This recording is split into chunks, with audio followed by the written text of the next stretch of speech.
सबसे पहले इस टाइटल को समझते हैं। Recalcitrant jumbo. रिकैल्सिट्रेंट का मतलब होता है नॉट इजी टू कंट्रोल, मतलब बहुत ही ज़्यादा हठी, बहुत ही ज़्यादा उद्दंड, उसको हम बोलते हैं रिकैल्सिट्रेंट, जिसे कंट्रोल करना आसान न हो। तो यहाँ रिकैल्सिट्रेंट किसे कहा गया है? इन्फ्लेशन को, मुद्रास्फीति को, महंगाई को। और जंबो का मतलब होता है एक्सट्रीमली लार्ज।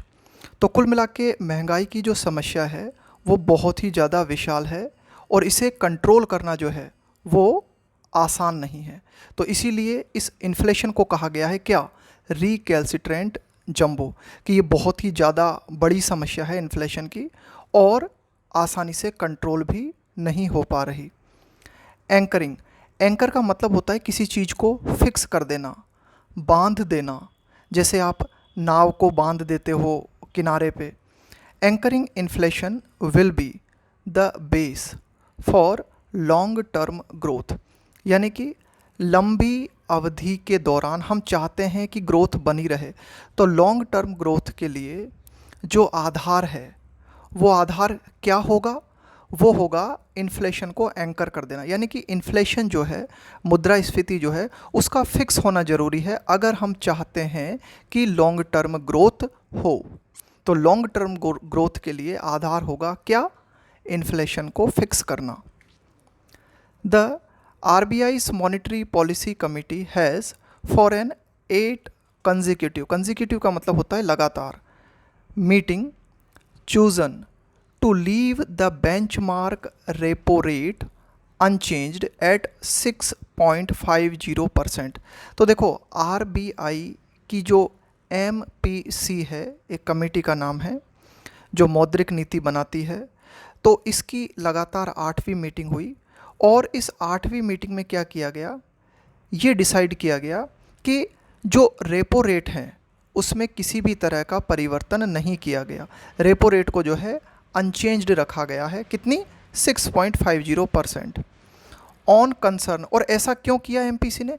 इस चिंता के कारण। कंसर्न का मतलब होता है कि भाई आपको किसी चीज़ को लेकर चिंता है, शक है, तो इस चिंता के कारण that elevated food inflation could derail. Elevated का मतलब है जो ऑलरेडी बढ़ा हुआ है, जो ऑलरेडी ऊपर है। Food inflation could derail. Derail का मतलब होता है पटरी से उतार देना। आप जो एफर्ट्स लगा रहे हो उनका प्रतिकूल परिणाम आपको मिलने लग जाए, तो इसका मतलब है आपके एफर्ट्स जो हैं वो डीरेल हो रहे हैं, वो पटरी से उतर रहे हैं। तो कुल मिला के ये चिंता थी एमपीसी को कि ऑलरेडी जो फूड आइटम्स हैं उनमें मुद्रास्फीति बहुत ज़्यादा देखने को मिल रही है, यानी कि जो फूड आइटम्स हैं उनकी कीमतें ऑलरेडी बढ़ी हुई हैं। तो कुड, ऐसी पॉसिबिलिटी बनती है कि ये बढ़ी हुई फूड आइटम्स की कीमतें जो हैं एमपीसी के जो एफर्ट्स हैं उन्हें डाउन कर सकती हैं। क्या है एमपीसी के एफर्ट? टू इंश्योर, ये सुनिश्चित करना।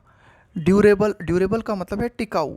प्राइस स्टेबिलिटी का मतलब है कीमतों में स्थिरता, यानी कि एमपीसी के द्वारा कीमतों में स्थिरता के जो प्रयास किए जा रहे हैं कि भाई जो प्राइस स्टेबिलिटी है वो टिकाऊ हो, है ना, इसको सुनिश्चित करने के लिए जो प्रयास किए जा रहे हैं उन प्रयासों में कमी आ सकती है। गवर्नर शक्तिकांत दास। अब देखो गवर्नर शक्तिकांत दास, अब देखो ये कॉमा से लेके और ये कॉमा तक, ये क्या है? एक एडिशनल जानकारी दी गई है, तो इस एडिशनल जानकारी को समझ लेते हैं। फिर ये सेंटेंस हमारा इस तरह से रहेगा, गवर्नर शक्तिकांत दास फ्लैग्ड, इस तरह से रहेगा ये सेंटेंस। तो देखते हैं। Who had just 2 months ago spoken of the elephant. अब ये देखो यहाँ पे एलिफेंट कहा गया है, पहले जंबो कहा था, तो ये मुद्रास्फीति को ही कहा गया है, महंगाई को ही कहा गया है, जो कि बहुत ही विशाल है, एक्सट्रीमली लार्ज है। तो मिस्टर शक्तिकांत दास जो हैं उन्होंने सिर्फ 2 महीने पहले कहा था, किस बारे में? एलिफेंट ऑफ इन्फ्लेशन, कि मुद्रास्फीति के हाथी के बारे में। हैविंग बीगन का मतलब है कि भाई शुरू कर दिया है।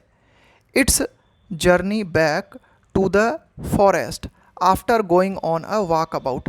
वॉक अबाउट का मतलब होता है एक तरह की चहलकदमी पे आप निकल गए, सैर सपाटे पे आप निकल गए।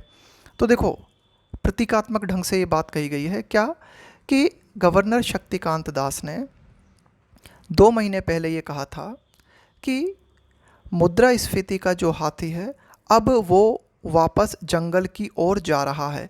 यानी कि ये जो मुद्रास्फीति का हाथी है ये शहर में घुस आया था और इधर उधर घूम रहा था, चहलकदमी कर रहा था, और अब ये मुद्रास्फीति का जो हाथी है ये वापस जंगल की ओर जा रहा है। कुल मिला के उनके कहने का मतलब था कि भाई महंगाई धीरे धीरे कंट्रोल में आ रही है। अब देखो यहाँ आगे आते हैं हम। Governor Shaktikanta Das flagged. Flagged का मतलब होता है किसी बात को चिन्हित करना, उसको हाईलाइट करना, उसको दिखाना कि भाई देखो इस चीज़ पर ध्यान देना ज़रूरी है। तो governor Shaktikanta Das flagged the risk, तो इस रिस्क की और इस खतरे की ओर, इस जोखिम की ओर उन्होंने इशारा किया, दैट कि स्टबर्न, स्टबर्न का मतलब होता है बहुत ही ज़्यादा अड़ियल, बहुत ही ज़्यादा जिद्दी। यानी कि कोई भी चीज़ें अगर स्टबर्न हैं तो उनसे निपटना बहुत ही मुश्किल है। Flag the risk that stubborn food price gains, तो यहाँ पे स्टबर्न फूड प्राइस का मतलब हुआ कि जो फूड प्राइस हैं वे कम होने का नाम नहीं ले रही, बिल्कुल अड़ गई हैं अपनी जगह पे। Risk that stubborn food price gains, कि ये जो फूड प्राइस है जो कि बहुत ही ज़्यादा स्टबर्न देखने को मिल रही है, अगर इनमें और बढ़ोतरी होती है तो हमारे सामने ये बात खड़ी हो जाती है। देखो पॉज का मतलब होता है खड़े हो जाना। जैसे हम कहें कि हमारे सामने ये समस्या खड़ी हो गई है, तो अगर ये जो स्टबर्न फूड प्राइस है इनमें और बढ़ोतरी होती है तो हमारे सामने क्या मुसीबत खड़ी हो जाएगी? Pause to the overall disinflation path. तो इसके कारण क्या होगा? ओवरऑल कंप्लीटली हमें क्या देखने को मिलेगा? एक डिसइन्फ्लेशन पाथ देखने को मिलेगा। देखो डिसइन्फ्लेशन का क्या मतलब होता है? डिसइन्फ्लेशन का मतलब होता है कि इन्फ्लेशन जो है उतनी ज़्यादा तेज़ रफ्तार से नहीं हो रहा, फिर भी इन्फ्लेशन बना हुआ है। यानी कि डी, ये जो लिखा हुआ है यहाँ पे डिसइन्फ्लेशन, डिसइन्फ्लेशन का मतलब होता है कि जो कीमतें हैं वे लगातार बढ़ रही हैं लेकिन धीमी रेट पे, है ना, धीमी रफ्तार पे। तो overall disinflation path as justification, justification का मतलब होता है स्पष्टीकरण देना। आपने कोई काम किया, इसका जस्टिफिकेशन क्या है, इसका स्पष्टीकरण क्या है?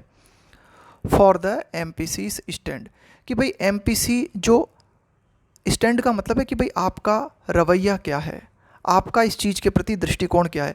तो एमपीसी जो भी स्टैंड ले रही है उसके जस्टिफिकेशन के रूप में ये बात मिस्टर शक्तिकांत दास ने कही कि जो स्टबर्न फूड प्राइस हैं अगर उनमें और बढ़ोतरी होती है तो हमारे सामने ये समस्या खड़ी हो जाएगी, क्या?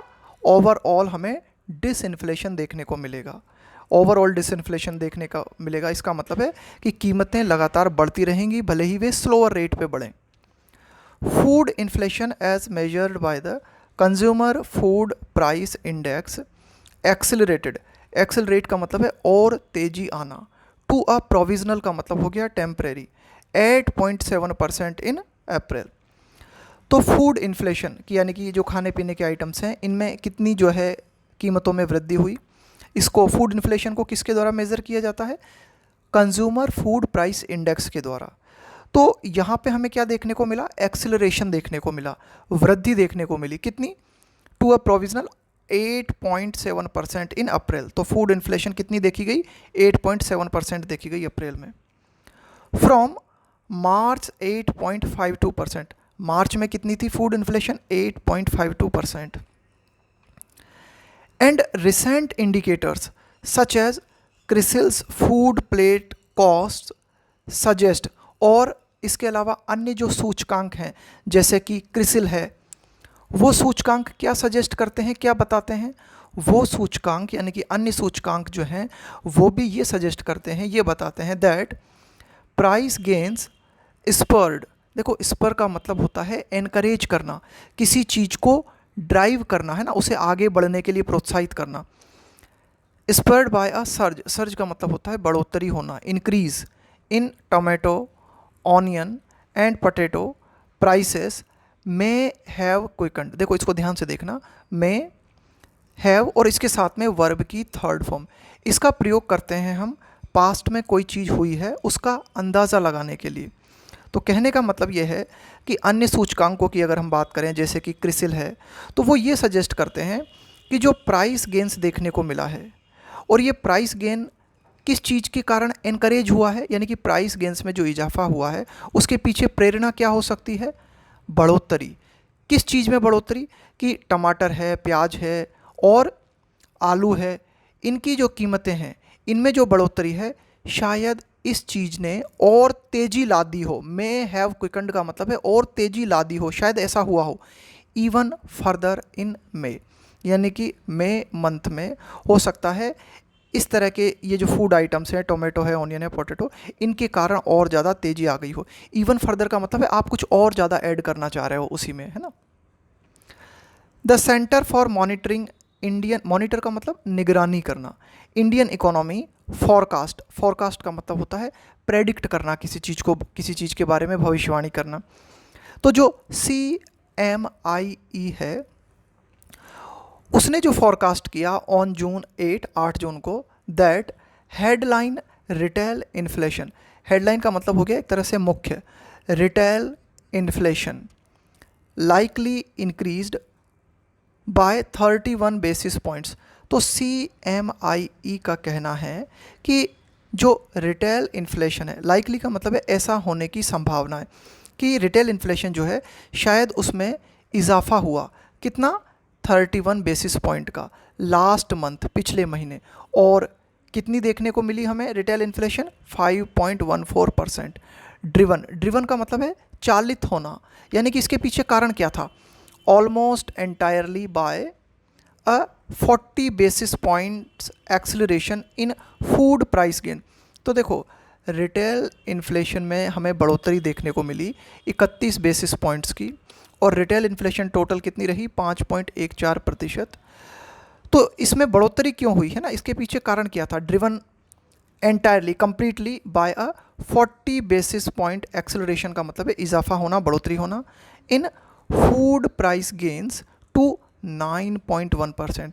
तो देखो रिटेल इन्फ्लेशन में वृद्धि होने का जो कारण था, वो मुख्य कारण जो था वो था एक्सेलरेशन का मतलब मैंने आपको बताया बढ़ोतरी होना किसी चीज़ की, कि जो फूड आइटम्स हैं उनमें गेन देखने को मिला, उनकी कीमतों में वृद्धि देखने को मिली। क्या रही फूड प्राइस गेन, 9.1%।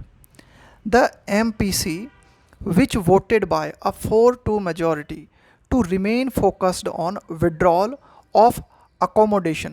देखो accommodation का मतलब होता है एडजस्ट करना, कि जिस तरह से मार्केट बिहेव कर रहा है आप अपनी पॉलिसी को उसी तरह एडजस्ट कर रहे हो, इसको बोलते हैं हम अकोमोडेशन। तो देखो ये जो MPC में वोटिंग हुई तो 4/2 है ना, यानी कि मेजॉरिटी लोग जो थे, मेजॉरिटी यानी कि 4 लोग जो थे वो इसके पक्ष में थे, 2 विपक्ष में थे। तो जो पक्ष में थे उन लोगों का क्या कहना था MPC में, रिमेन फोकस्ड, कि भाई फोकस्ड बने रहने की ज़रूरत है on withdrawal of accommodation to ensure, यानी कि अकोमोडेशन की जो पॉलिसी है उसे वापस ले लिया जाए, ये सुनिश्चित करने के लिए that inflation progressively align to the target of 4%। देखो इन्फ्लेशन का टारगेट क्या है MPC का, कि इन्फ्लेशन जो है कंट्रोल में होते हुए 4% पे आ जाए। तो कुल मिला के MPC जो है उसने एक तरह से 4-2 की मेजोरिटी के साथ ये कहा कि भाई इस बात पे फोकस्ड बने रहने की ज़रूरत है कि जो अकोमोडेशन की पॉलिसी है उसे वापस ले लिया जाए, ये सुनिश्चित करने के लिए कि जो मुद्रास्फीति है, जो इन्फ्लेशन है, वो धीरे धीरे अलाइन हो जाए। अलाइन होने का मतलब क्या है, अलाइन होने का मतलब होता है कि आप जो चाह रहे हो उस डायरेक्शन में आ जाए, आप जिस तरह से चाह रहे हो उस तरह से अरेंज हो जाए, to align to the target of 4%, यानी कि इन्फ्लेशन का जो टारगेट है 4%, उस तरफ इन्फ्लेशन आ जाए। अब यहाँ भी देखो इसी तरह से है कि ये कॉमा से लेके और यहाँ कॉमा तक, ये क्या है, एक तरह की एडिशनल जानकारी है। सेंटेंस हमारा इस तरह से है, the MPC flagged the challenges. तो MPC जो है उसने चिन्हित किया उन चुनौतियों को, इट फेसेस, यानी कि जिन चुनौतियों का सामना MPC को करना पड़ रहा है उन चुनौतियों को MPC ने बताया। क्या है चुनौतियाँ, इन अचीविंग, प्राप्त करने में, दिस गोल, ये जो 4% इन्फ्लेशन का टारगेट अचीव करने का जो गोल है, उस गोल को पाने के लिए जिन चुनौतियों का सामना करना पड़ रहा है, उन चुनौतियों को जो है एमपीसी ने बताया। एज, जैसा कि हम क्या देखते हैं, increasing adverse climate events, increasing बढ़ते हुए, एडवर्स का मतलब है प्रतिकूल, क्लाइमेट इवेंट्स कि जो वातावरण की आसपास हमारी जो घटनाएं हैं, जैसे कि हीट वेव्स बढ़ जाना, तो कुल मिला के जो मौसम है, उस मौसम में कई तरह की प्रतिकूल परिस्थितियां हमें देखने को मिल रही हैं। तो ये जो प्रतिकूल परिस्थितियां हैं, ट्रिगर, ये प्रतिकूल परिस्थितियां शुरुआत कर सकती हैं किस चीज़ की, सप्लाई शॉक, यानी कि सप्लाई में बाधा आ सकती है इसके कारण। देखो, जैसे मान लो बहुत ही तीव्र गर्मी पड़ती है, तो उससे क्या होगा, जो फूड आइटम्स हैं वो जल्दी ख़राब होंगे, और जब जल्दी ख़राब होंगे तो एक तरह से जितनी पूर्ति होनी चाहिए उतनी नहीं हो पाएगी, और इस तरह से शॉक लग सकता है। That make it very hard to foresee. तो कुल मिला के ये जो बढ़ते हुए एडवर्स क्लाइमेट इवेंट्स हैं, ये बहुत ही मुश्किल बना देते हैं कि एमपीसी जो है इस बात का अनुमान लगा पाए। फोरसी का मतलब होता है कि भाई भविष्य में क्या हो सकता है उसे जान लेना या उसका अनुमान लगा लेना। तो कुल मिला के एमपीसी के लिए एडवर्स क्लाइमेट इवेंट्स के कारण बड़ा डिफ़िकल्ट हो रहा है ये जान पाना कि जो फूड प्राइस हैं उनका ट्राजेक्ट्री क्या रहेगा। ट्राजेक्ट्री का मतलब होता है मार्ग, यानी कि फूड प्राइसेस किस तरह से घटेंगी बढ़ेंगी, ये जान पाना मुश्किल हो रहा है। The CMIE cited last months heat waves, कि CMIE जो है, साइट का मतलब है हवाला देना, कि पिछले महीने जो बहुत ज़्यादा मात्रा में हीट वेव्स देखने को मिली थी, प्रचंड गर्मी देखने को मिली थी, उसे कारण बताया है CMI ने। किस चीज़ का, the cause for the rise in the cost of fruits and vegetables, कि फ्रूट्स और वेजिटेबल्स की जो कीमतें हैं उनमें बढ़ोतरी देखने को मिली। तो उसका कारण क्या था, पिछले महीने की प्रचंड गर्मी।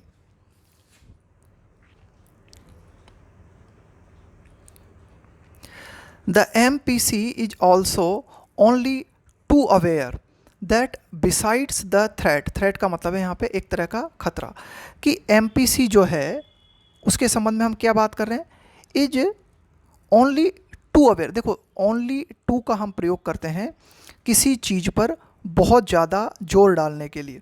जब हम ये कहना चाहते हैं ना कि कोई चीज़ हो रही है डिज़ायरेबल से ज़्यादा, तो उसके लिए हम बोलते हैं ओनली टू अवेयर।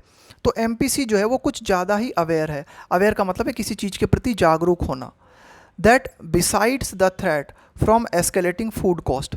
अब देखो, ठीक है, एस्केलेटिंग का मतलब है बढ़ती हुई या बढ़ता हुआ, एस्केलेटिंग का मतलब है इंक्रीजिंग, कि फूड कॉस्ट्स, फूड की कीमतें जो कि लगातार बढ़ रही हैं। ठीक है, ये तो खतरा है ही, लेकिन इस खतरे के प्रति आप कुछ ज़्यादा ही चिंतित हो जाओ ये भी उचित नहीं है।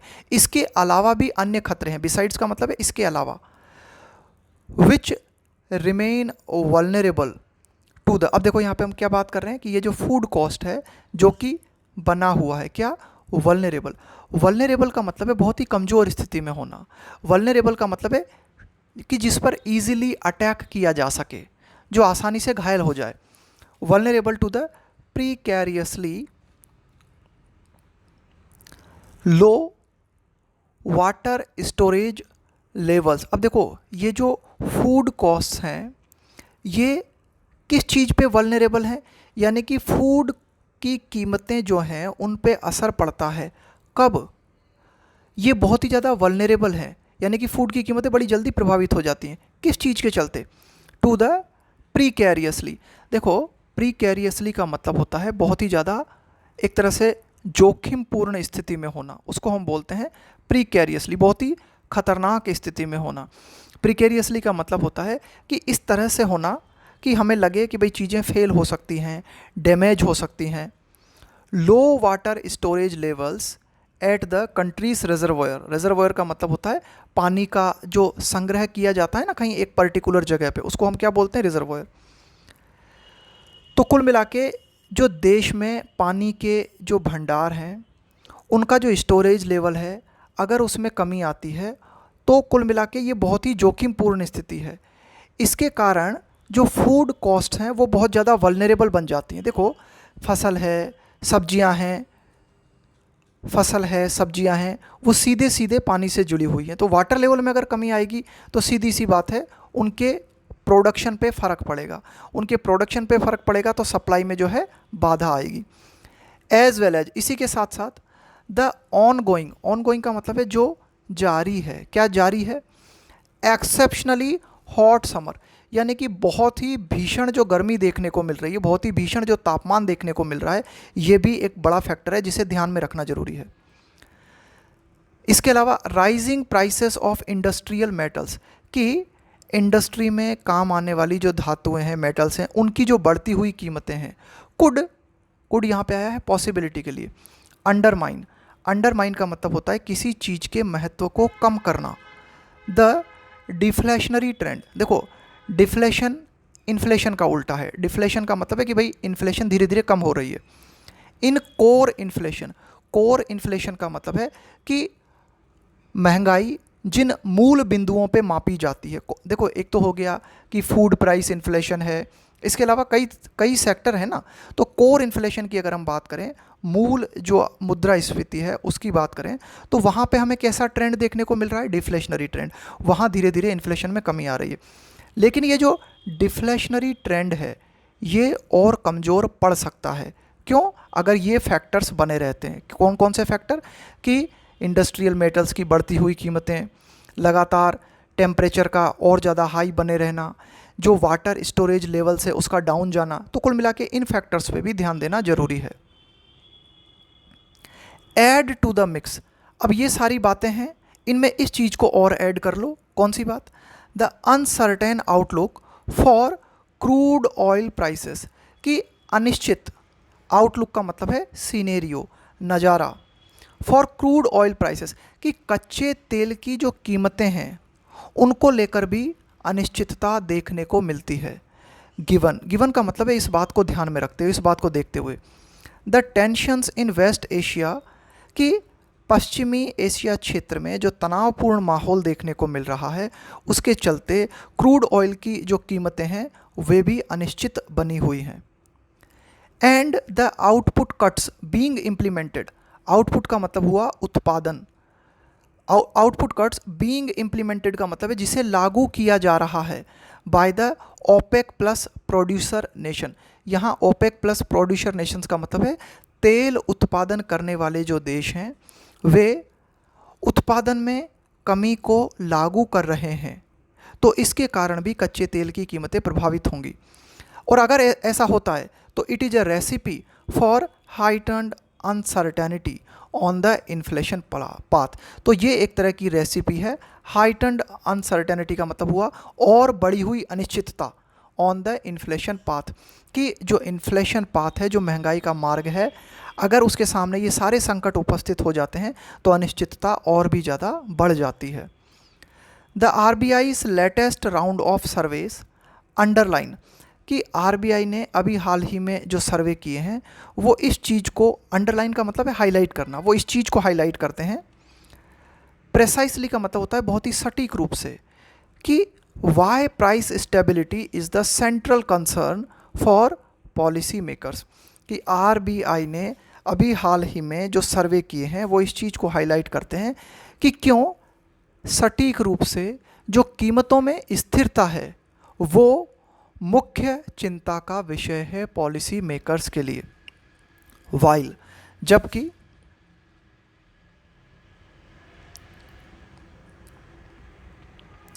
हाउस होल्ड्स सर्वेड इन मई एक्सपेक्ट, कि जो परिवार हैं जिनका कि सर्वे किया गया मई में, वे ये उम्मीद करते हैं inflation to quicken for all major product group, कि हर क्षेत्र में, यानी कि कई परिवार जिनका सर्वे किया गया मई में, उनका ये एक्सपेक्ट करना है, उनका ये मानना है कि हर क्षेत्र में महंगाई के और बढ़ने की उम्मीद है।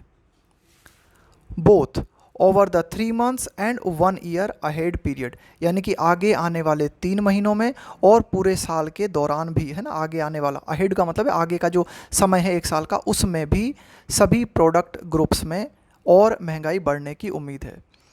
कंज्यूमर कॉन्फिडेंस टू मॉडरेटेड, कि जो उपभोक्ता हैं उनका जो विश्वास है, उनका जो कॉन्फिडेंस है, उसमें भी कमी देखी गई from the March round of the survey, यानी कि मार्च में जो सर्वे किया गया था उसके बाद में मई में जो सर्वे हुआ तो कंज्यूमर कॉन्फिडेंस जो है उसमें भी थोड़ी गिरावट आई।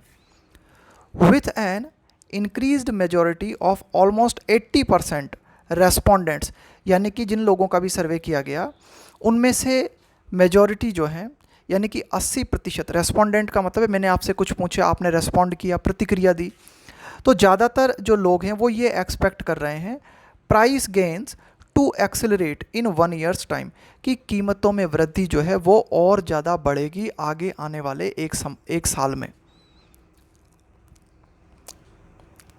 लास्ट लाइन देखते हैं अब। Governor Das is absolutely justified. देखो, जस्टिफाइड का मतलब होता है कि भाई बिल्कुल आप जो कह रहे हो वो उचित है, वो न्यायोचित है। In maintaining an unwavering focus. देखो, अनवेवरिंग का मतलब होता है कंटिन्यूइंग इन अ स्ट्रॉन्ग वे, यानी कि बिना कमज़ोर पड़े लगातार, यानी कि एक तरह से उस चीज़ को कमज़ोर ना पड़ने देना। तो गवर्नर दास जो है वो बिल्कुल सही हैं जब वे इस बात को मेंटेन कर रहे हैं। किस बात को मेंटेन कर रहे हैं? An unwavering focus on anchoring inflation expectation, कि इन्फ्लेशन से जुड़ी हुई जो भी एक्सपेक्टेशंस हैं उनको एंकर किया जाए। एंकर का मतलब है उनको फिक्स किया जाए, यानी कि इन्फ्लेशन का जो टारगेट है 4% के आसपास लाना, वहाँ तक पहुँचा जाए, वहाँ इन्फ्लेशन को जो है फिक्स करने का प्रयास किया जाए। तो गवर्नर दास जो है वो बिल्कुल सही कह रहे हैं कि भाई लगातार, है ना, अनवेवरिंग फोकस ज़रूरी है, यानी कि आपका जो फोकस है वो लगातार बने रहना चाहिए। किस बात के प्रति? कि इन्फ्लेशन जो है उसको एंकर किया जाए, उसको फिक्स किया जाए, उसे बांधा जाए, उसकी जो एक्सपेक्टेशंस हैं उन्हें फिक्स किया जाए। गिवन दैट, गिवन का मतलब है इस बात को ध्यान में रखते हुए, इस बात को देखते हुए, that it is as he put it, यानी कि इन्फ्लेशन के बारे में वो ये कहते हैं, है ना, उन्होंने इन्फ्लेशन के बारे में क्या कहा है कि इन्फ्लेशन से संबंधित जो एक्सपेक्टेशंस हैं उनको एंकर करना, उनको फिक्स करना एक फाउंडेशन है, यानी कि इस चीज़ रिक्वायर्ड फाउंडेशन का मतलब है कि भाई ये आधार है, इसकी तो आपको ज़रूरत पड़ेगी, यानी कि इन्फ्लेशन से जुड़ी हुई जो एक्सपेक्टेशंस हैं उनको एंकर तो आपको करना पड़ेगा, ये तो फाउंडेशन है, इसकी तो ज़रूरत है। किस चीज़ के लिए? For sustained long term growth. देखो, सस्टेन्ड का मतलब होता है continuing for a long time, यानी कि हम लॉन्ग टर्म ग्रोथ का मतलब हुआ लंबी अवधि की ग्रोथ, लंबी अवधि का विकास, यानी कि लंबी अवधि के दौरान अगर हम ग्रोथ चाहते हैं, अगर हम चाहते हैं कि ग्रोथ जो है वो सस्टेन करे, यानी कि लगातार लंबे समय तक बनी रहे, तो इसके लिए जो रिक्वायर्ड फाउंडेशन है, जिस आधार की ज़रूरत है, वो है इन्फ्लेशन का फिक्स होना। तो ये था हमारा आज का एडिटोरियल।